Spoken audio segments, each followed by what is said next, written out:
सांसद राजीव प्रताप रूडी जी, मंच पर बैठे हुए भारतीय जनता पार्टी के जिलाध्यक्ष जी, मंच पर बैठे हुए जनता दल यूनाइटेड के जिलाध्यक्ष जी, लोजपा रामविलास के अध्यक्ष दीपक जी, आदरणीय जगन्नाथ ठाकुर जी, यहाँ आए हुए सभी एनडीए के नेतागण, कार्यकर्तागण, नौजवान क्रांतिकारी साथियों, आज संसद का चुनाव है। 24 में 19 में चुनाव हुआ था। 5 साल बीत गए और लोग आकलन कर रहे हैं कि अब क्या करना है हम लोगों को। और मुझे आश्चर्य होता है जब मैं देखता हूं कि लोग इस बात की चर्चा करते हैं कि मोदी जी को चुनना है या किसी और को चुनना है। अब मोदी जी का जो पर्सनालिटी है, जो व्यक्तित्व है, उसके सामने आप लोगों को लगता है कि राहुल गांधी कहीं खड़ा हो सकते हैं। एक तरफ तो सूर्य है, सूर्य की चमक है, सूर्य की रोशनी है, और दूसरे तरफ बुझा हुआ दीपक है। आप लोगों को चुनने में क्या कठिनाई हो रही है कि किसको चुना है इस देश के प्रधानमंत्री? ये देश में पंचायत का चुनाव नहीं है, ये विधायक का भी चुनाव नहीं है, इस देश के प्रधानमंत्री जी को चुनने का चुनाव है। इसलिए इसमें कोई शक नहीं है, कोई तुलना नहीं है। इसलिए हम लोगों को सिर्फ मोदी जी के साथ रहना है, उनके हाथ को मजबूत करना है, 400 सीट देकर के उनको और मजबूत बनाना है, ताकि और भी कठोर से कठोर निर्णय लेने का काम कर सके। अब आप लोगों को देखना चाहिए कि मोदी जी ने गरीबों के लिए क्या काम करने का काम किया था। क्या गरीबों के बारे में कांग्रेस ने और किसी पार्टी ने सोचा था इससे पहले?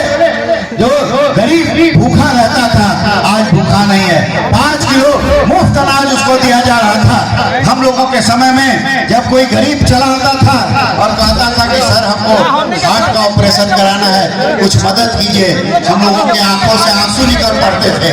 5-10 हजार रुपया तो हम लोग मदद कर सकते थे, पर 1 लाख और 1.5 लाख मदद करने की हम लोगों की भी शक्ति नहीं थी।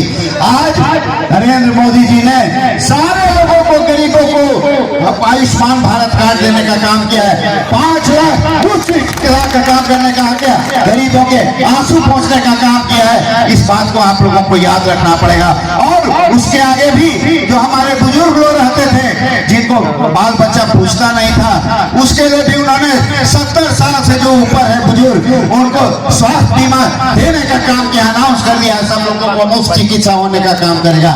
आप सोच रहे हैं कि नरेंद्र मोदी जी क्या कर रहे हैं? गरीबों के अगर असली मसीहा हैं तो नरेंद्र मोदी जी हैं, इस बात को समझना चाहिए। और हम लोगों को मिलजुल करके सभी लोगों को उनके हाथ को मजबूत करना चाहिए।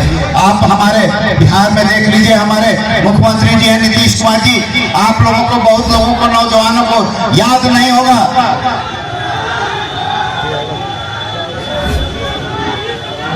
याद नहीं होगा, लाई और फरवी भी छीना जाता था। इस बात को आप लोगों को जानना होगा। तो आज उस अंधेर नगरी से, अंधेर रात से,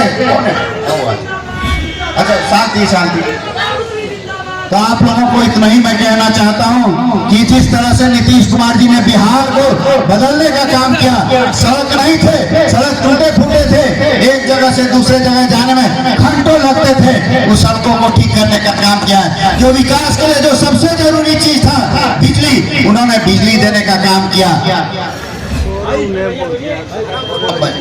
और सड़कों और बिजली का जाल फैलाने का काम किया, महिलाओं को आगे बढ़ाने का काम किया। अगर आप महिलाओं को किसी भी पद पर देखते हैं तो समझ लीजिए कि नीतीश कुमार जी की देन है, और इसको हम लोगों को समझना चाहिए।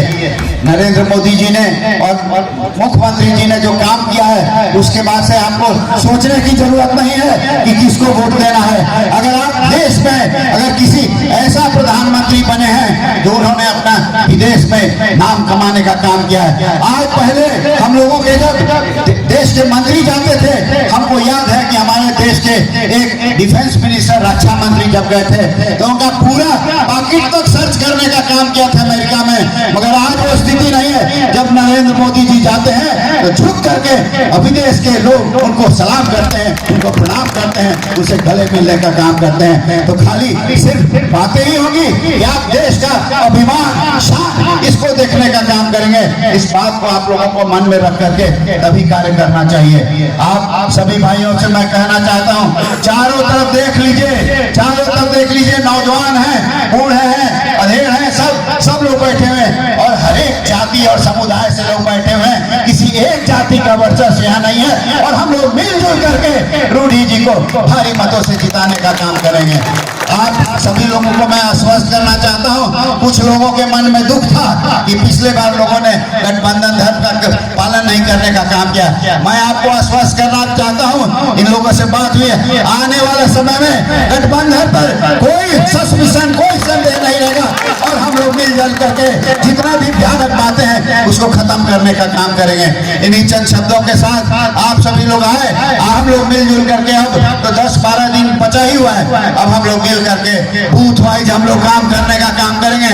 हम लोग लोगों से मिलने का काम करें, किसी से बहस करने का जरूरत नहीं है। कोई कहे कि 1 लाख से जीत रहे हैं, तो आप कहिएगा हमको तो पता है कि हम 2 लाख से जीत रहे हैं, काहे के लिए बेचैनी में है? तो चुपचाप अपना काम कीजिए, किसी से बहस करने की जरूरत नहीं है। चुपचाप कमल छाप इसको देख करके हम लोग को रूढ़ी जी को जिताने का काम करना है, भारी बहुमत से इनको जिताने का काम करना है। और मुझे विश्वास है इस बार नरेंद्र मोदी जी भी समझेंगे कि इतने बार से जीता हुआ सांसद को मंत्री बनाना तो जरूरी है और इनका मंत्री बना भी निश्चित है। इन्हीं चंद शब्दों के साथ मैं सभी कार्यकर्ताओं को धन्यवाद देना चाहता हूँ कि आप बड़े जोश खरोश के साथ यहाँ हैं और इसी जोश खरोश के साथ आप वोट भी करने का काम करेंगे और रूढ़ी जी को जिताने का काम करेंगे। इन्हीं चंद शब्दों के साथ आप सभी लोगों को बहुत बहुत धन्यवाद। जय हिंद।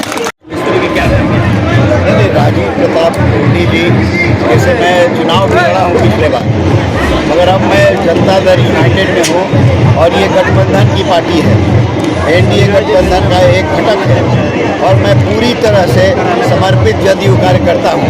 और इस बार कोई भी संदेह नहीं होना चाहिए कि जदयू के सारे कार्यकर्ता नेता मिलकर के रूढ़ी जी को जिताने का काम करेंगे, यशस्वी प्रधानमंत्री का हाथ पूरा मजबूत करने का काम करेंगे। रोहिणी को लेकर के आ जाएंगे। रोहिणी के बारे में मैं क्या कह सकता हूँ, पहली बार आई हैं, सिंगापुर से आई हैं, उन्हें अभी बहुत जानकारी नहीं है छपरा के बारे में। और मैं समझता हूँ कि ऐसे लोग जो पैराशूट से उतरते हैं उनको इस पॉलिटिक्स में जमना बड़ा मुश्किल काम है।